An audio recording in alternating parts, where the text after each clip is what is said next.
Alright, hello everyone and welcome back to Kottabos Space Program, where today we are having a look at yet another wonderful mod, this time in the form of Pathfinder, which is being made by forum user Angel125, and this is actually a mod I had originally intended to take a look at a few months ago when I saw it on the forums, but sadly it got put to the wayside and forgotten because of a couple other mods that I liked ever so slightly more at the time, but thankfully a lovely viewer reminded me recently about this one, and so I just had to go back and take a look, and I'm glad I did because, well, what this mod hopes to accomplish in the game is two things. The first is a really nice little additional bit of science. You get a couple of new fun geoscience tests, which are geared towards resource gathering, and the second is the building of inflatable temporary bases that you can move easily to find just the right spot to settle, and I have to admit, that second bit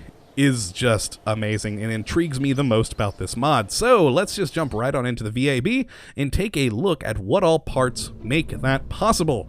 So of course, to start, let's grab a Mark 1 command pod and then take a look at what is quite possibly the most wonderful feature of this mod overall. It has its own button. I freaking love this. So many modders just don't take advantage of the fact that you can create your own custom button groupings here. Really, the only other mod maker that I've seen do that is the maker of the Kerbal Inventory System and Kerbal Attachment System mods, which you can see we have installed here, which I should point out right off the bat, this is a requirement. To use Pathfinder, you must have both Kerbal Inventory System and Kerbal Attachment System installed. So that is why we do also have this button. But yes, the glorious little Pathfinder button here brings us to our 10 lovely pieces that we have for this mod, so let's just start going through them one by one. Now the first is the Chuckwagon Inflatable Multipurpose Warehouse, and well, it is an inflatable warehouse. That's all there is to it. Now, sadly, we can't inflate it in here in the VAB, but when it is inflated, it's a lovely little glass dome with a small cylindrical tube that you actually attach it to other things with. So the tube will attach to your main base or ship, etc., and then it'll go to the main dome. And the dome will hold, well, stuff. It's a warehouse. And as you can see here, you can configure it to different varieties of storage, so minerals, liquid hydrogen, liquid fuel, and oxidizer, but one of the most important ones for this, because again, we do require Kerbal Inventory System and Kerbal Attachment System, is just this storage type warehouse, which gives you a large inventory to work with so that you can store lots of fun stuff. But of course, you can change it from anything to ore to fuel, etc. It's quite handy, and it does have lights, which you can amusingly turn on when it's in its flat pack state. But yes, a very cool part, and once it is inflated, serves as a very, very useful warehouse. Now, the next part that we have is the Constaga, or Constaga, oh boy, I don't know how to say that, multi-purpose logistics module, and this is similar to the warehouse, except instead of being inflatable, it is just a solid tube, and like with the inflatable warehouse, we can configure this to any sort of storage that we need, from minerals to liquid fuel to, of course, once again, storage. Now, this is the primary one, again, that I like to use this for, and a good thing to point out with this one is with the inventory. When it is set to storage, the Kerbal Inventory System storage that you have available is 7,500 liters. That's a lot of volume for holding a lot of stuff, which comes in handy considering it's these inflatable things that you're going to be putting in the inventory. You're going to need a lot of space. Those two just took up 972 liters of volume. So yeah, you need a lot of space in there. Now, when it's set to something else like, say, liquid fuel and oxidizer, you do still have inventory, but now it's only 200 liters compared to 7,500. So very useful. It can be configured to all different sorts of uses, so whatever you need for the mission at hand. Now, the next part, I have to admit, even with the cool inflatable things, this is probably my favorite part in this mod, and that is the Gaslight Telescopic lamppost. It's a lamppost. So you turn the lights on and it automatically extends up into the atmosphere, or, well, lack thereof if you're on the moon. And yeah, it's a light post with 4 lights flooding the area of, you know, just wherever you put them. I love it. I just like the idea of having lampposts. You just put them around the perimeter of your base and light up the place. It's great. And a fun additional feature, you can see that it has these numbered piping tubes here, and each of these is an attachment point for the Kerbal attachment system piping. So if you need to connect two areas of your base together, or a ship to your base, you can attach the pipe to this end and then to the main ship, whatever. Or say you need to connect two areas, you put this in the middle and connect to one of them, and then continue that piping out if it's over too long of a distance. Very cool, very convenient, and of course, light post. I don't know why, I just love the light post, it's great. Now the next part that we have is the Gold Digger Portable Mini Drill. And this works very similar to the stock in-game drill. It will, drill for resources. But on top of that, it has one of those science experiments that I told you about. It will collect a core sample. So you can use that to collect a little extra science and get a bit more information on the area you're in and how good of ore you expect to find there. It's quite cool, quite convenient. I really do like this drill. And it's nice and compact. It's a bit smaller than the standard one, so always good to have some size variety. Now the next part we have is the MC100 buckboard, and like the main container down here, it is another configurable storage container, which of course, if you do actually want to have it to inventory storage, let's go to, oh god, did I pass it? I think I did. There we go. So when it's on inventory storage for the Kerbal inventory system stuff, it will hold 1,000 liters of things. Now, differently to the main container down here, if you do have this set to, say, another item to store, like liquid fuel and oxidizer, it no longer can hold anything in the inventory. It still opens this up, but it has zero space to hold anything. But still, it is useful because it'll hold whatever else you need it to be. Now, cool thing about this one, you can actually convert it to a battery. So if we click that, boom, it's a battery, and it'll hold 611.6 electrical charge, which is quite handy if you do just need a big extra hulking battery. And of course, this does get used with the Kerbal attachment system, so you can take this off of the main ship and hook it to like a resource rover that you have going around. It's quite cool, quite convenient. Now the next bit that we have are these really fun mineshaft portable crew tubes, and these, well, they're amusing. They function very similarly to pipes do. You attach one of these portable crew tubes to one ship, and then another to another ship, or say your modular base on the moon. Then you run from this one over to this one and link them together, and it creates a tube connecting the two of them to link those two ships or bases together.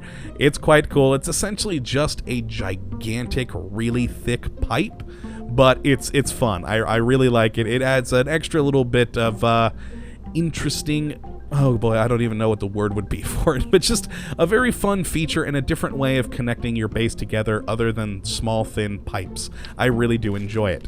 Now, the next part that we have is quite fun. It is an Outback Esp Backpack, and this, you can have it detach from the hull, or of course, put it inside the inventory of one of these main containers, and then take it out and give it to a Kerbal, and it will be a backpack for that Kerbal. And like with the other storage containers, you can set it to be all sorts of different things, from liquid fuel to inventory storage. And if it is inventory storage, it is 250 liters. If you change it, oops, did not mean to hit that. If you change it to anything else besides storage, it won't have any inventory space, just like with the buckboard. But what's fun is you can also change this one to a battery, which is actually really convenient, because I've had it happen before where I've had a rover die with its battery power pretty close to a base, so you could just run over to the base, grab a backpack full of electrical charge, take it back, hook it to the rover, and bam, you're refueled. Perfect. Lovely.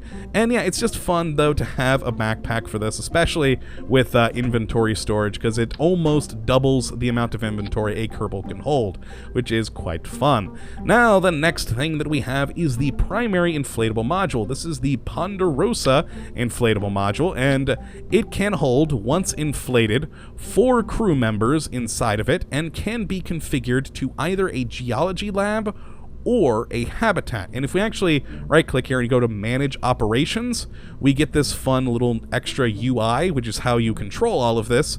You can either, it's defaults to the geology lab, but if you hit this next button, it'll become a habitat, and that's what it'll be once you set it out in the world. Now, once you do inflate it, you actually can reconfigure it later on, but in here, you can just set it to one or the other from the get-go. And it is also a command and control pod. It does count as that, so you can control from here, rename base, toggle decals, even toggle on and off lights, etc. Very cool, very convenient, but the primary thing is either the habitat or the geology lab. So, of course, the habitat holds Kerbals. Geology lab, with that, it will perform some experiments that will help you, once again, really find out about the minerals in the area, their density, the types, etc. Very cool, very fun little experiment, very nice. And it all inflates from here. This back door opens up and shoots out the inflatable dome. A very fun little piece of equipment. Now the next we have is the saddle mooncrete slab here, which functions very similarly to the Kerbal attachment system ground base, as in this is something you plop down on a planet's surface to give yourself a stable sort of platform to build off of. But what's different about this one is, just like with the light post, it has piping attachments here, so you can take pipes between different parts of your base through one of these concrete slabs. It's very convenient, very cool. Now the last bit that we have is the terrain Geo Scanner, and unlike the rest of this stuff that's meant to go on the surface of a planet, this is meant for space. It is very similar to our scientific equipment of the M700 survey scanner. It does the initial orbital survey of a planet to figure out its, the different ores that are there in rough densities, but it can also do an orbital survey of monitoring those resources to produce science. So it's very cool. So it has a little bit more on it than the M700 survey scanner, but it's not quite as accurate. It's not quite as good, and it has the potential to break, which if you do, you have to fix it with rocket parts. It's a whole ordeal. But yes, that is all the parts, so let's head out of here and head to the tracking station, where I've set up a couple of things for us to hopefully work. Oh boy. Now, I've tested all this stuff before the episode today, and it was working then, so let's hope it all works on camera. We have had it in the past, where once I do go to record, things don't work quite right. But yes, so we are around the moon, and we have our terrain scanner here. So if we perform our orbital survey, once it's finished, we should get the overlay. There we go. And we get this lovely little pop-up telling us that, hey, this is our first planetary scan with this. So we can either, leave it to work normally, or we can start resource monitoring, which is this button here, and it will continuously monitor the resources of the planet, and in return we'll gain some science. Now, other than that, this is not just for the standard game, or you can switch it to a variety of different, community resource pack resources, so everything from ore to substrate, carbonite, etc. Very useful indeed. I do quite like this. Again, not quite as accurate as the in-game or the vanilla scanner, but it does have the extra bonus of doing this resource monitoring, which is just great because, hey, more science is always fun. Now, I just realized as I head back to Space Center, I was probably close enough to switch to my other project from the map. But oh well, back to the tracking station we go, and let's actually go straight to Bill, who is on the surface of the moon, ready and raring to go to show us how to build the basics of a base. Now, we're not going to go through absolutely everything, but we are going to just show the basics. Now, sadly, I had originally set up a couple of things out here, but because they weren't inflated, they exploded upon re-entering the save file. Once you have them inflated, they're quite safe. But when they're not inflated yet, they're just the Ponderosa inflatable module. When it's just this little cube on the ground, it's not quite as safe. It will explode if you go away. But yes, there we go. Let's grab this first, and here is the fun part with this one. Again, this is sort of your primary module. Oh boy, I am moving it around and not really meaning to. Right-click, we can open up that Manage Operations, which we can get a bit more stuff here. We can see resources for the ship, which currently only has one electrical charge, our info. We can do the processor, where we can switch between our two configurations, and you can reconfigure if need be, get info on that. the same command and control stuff you had here. And also with the current GeoLab, we can show this and do a perform soil analysis. Now you can see we actually have the basic information about the area thanks to the satellite that we just did the scan with, but we can get further information by performing a soil analysis. But again, you have to have this thing inflated and a crew member inside, and it'll get you some science. So it's very cool, very handy, a nice little extra science experiment. But how we actually inflate this thing is, well, it needs rocket parts. If we actually try to inflate it now, you'll see we get this little warning telling us that we need 900 rocket parts, and we also get this little settings window telling us that we don't need rocket parts if you want to cheat, which we're actually going to do it properly, which is unusual for demonstrating. We normally cheat for demonstration, but yes, if you hold Alt and P, oh, I hit the wrong key on my keyboard. There we go, Alt-P. Excellent. We have these options for the Pathfinder menu. So for instance, we can turn off the requirement for resources to inflate this module, the requirement for skills to reconfigure, the terrain, we can have that not require resources to repair, or just turn it off so it doesn't break, etc. All very handy, but yes, let's actually turn on our... Oh, I actually need to grab one of them. I thought I already had grabbed one of the pipe connectors, but let's grab that there. Beautiful. So we have a whole load of rocket parts in this container that we configured for rocket parts. So what we need to do is take one of these pipe connectors, attach it to this main inflatable here, and boom, there we go. And now the interesting thing, actually, now you saw that there were those little attachment points out there momentarily while we were attaching this, and that shows you where it's going to inflate. That's the extent of it. But now that we have the tube hooked in, let's link it up, and link there, beautiful. So now we have the rocket parts available so we can inflate. And you'll notice the door opens up in the back, and it sort of stretches its way out. And there we go, beautiful, we have our Pathfinder lab. And this is just another pop-up telling us that we can, go and reconfigure it, etc. So now that it is inflated, it is a geology lab, but again, you can reconfigure it to a habitat if you so desire. The IVA that it does have an internal view, but it's the stock one from the, oh boy, oh my god, what's it called? The crew habitat module. Oh boy, the hitchhiker. There we go, the hitchhiker can. Why did I forget that? Oh boy, but yes, there we go. We have that inflated, and it can be used to, well, do science, etc., or habitat if you configure it for that. Now, the next thing we're going to do is pop down one of these lights. So let's actually go over here, do a little waddle, and there we go. Hold down H, attach it to the surface, and lights on, and it automatically extends when you turn on the lights. And boom, there we go. This, again, I love these light posts. It's just wonderful. Put these around the perimeter of your base and light up the area, and it just looks gorgeous. And again, we can attach pipes between these over to the main bodies of the base or ships, etc.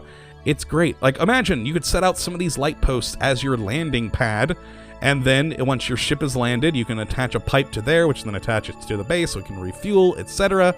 Very cool, very useful. I love those light posts to death. Okay, so next part we're going to look at is... Oh, what the hell, let's grab the Chuckwagon. Now, normally when you do this, you pull it out and attach it to something, but you know what? You can also just actually plop it on the ground, and we're going to do that, and then inflate it. This one does not need rocket parts to inflate, it just needs to inflate. Ooh, I broke the solar panels. Oh, well, what are you going to do? Oh, physics went weird. But yes, there we go. That is our inflatable storage module, which went a little bit haywire, but we're still good. We're still good. Excellent. And yes, if you would normally attach it to a base properly, it would actually then have the storage for it, so you could use that. Always nice. We can still turn the lights on, though. Oh, nope. Doesn't have power. That is a fair point. I didn't think about that when I decided to do that. But okay, so next thing to look at, let's grab another part from in here. Inventory, and grab one of the portable crew tubes. There we go, and it goes onto our Kerbal's back. And oh boy, can we... Now as you can see, I've attached one to here already. Let's actually attach it to over here. I think that'll be good. There we go, beautiful. So we can then connect these up just like with the pipes. So we go to link, and we have this giant green tube behind us now. And then all we got to do is head over here and link, and boom, there we go. We just essentially have a gigantic pipe between our two ships. And this is quite cool. Again, you can use it to say on one of these radial attachment points for the inflatable module here. You can attach them to there and, you know, go to other modules, etc. in ships. It's quite cool. I really like this tube. It's just, it's interesting to me, rather than having this thin little tube connecting things to having this large one. It entertains me. Now, the next part we're going to look at is that backpack that we had, or that I told you about earlier. And if we put that in our inventory, and then zoom in on our Bill Kerbin here and equip, there we go. We now have that backpack. And if we right click, we can open its inventory, and there we go. We have a whole nother inventory that our Kerbal can walk around with, which again almost doubles his inventory space, because he can hold 300 liters on his own, and then with backpack he can hold an additional 250, which is quite handy and quite convenient. You gotta love it. So let's actually use that extra space to grab one of these slabs. There we go. That's 100 volume. So we can then grab that, and like with the light post, you just attach it to the ground. Bam, excellent, there we go. And then you can run pipes between different things or build other items on top of this. But let's just grab one of the link for port 1 and take it over to the light post into port 3. There we go, beautiful. So this is, you know, how you would build your base. Of course, mine is haphazardly designed and essentially crap, but you know what? If you took the time to actually take multiples of these modules, put them in the right place, perhaps have a little rover with some of these inventory systems hooked in so you can move around, get all the parts into exactly the right place you want, you could build some pretty amazing things. And I love that. And it's awesome that we also do have the extra science experiments with the drill, the geology lab, the satellite, etc. It's all quite fun, quite entertaining. Always nice to have additional science. And just cool to have more ways to build bases on other planetary bodies. I just love that, and I hope you all have too today. And if you would like to check this mod out for yourself, you can go to the link in the description as always. And I hope you do and give it a go. And if you build a really cool base with it, I would love to see it. Tweet me a pic. I would just be ecstatic, especially compared to the haphazard crappiness of this. I'd love to see what sort of creativity you guys could get with it and build some awesome bases. But yes, I hope you have enjoyed the episode today, and of course that you come back for the next. But until then, thank you for watching, and as always, have a good one.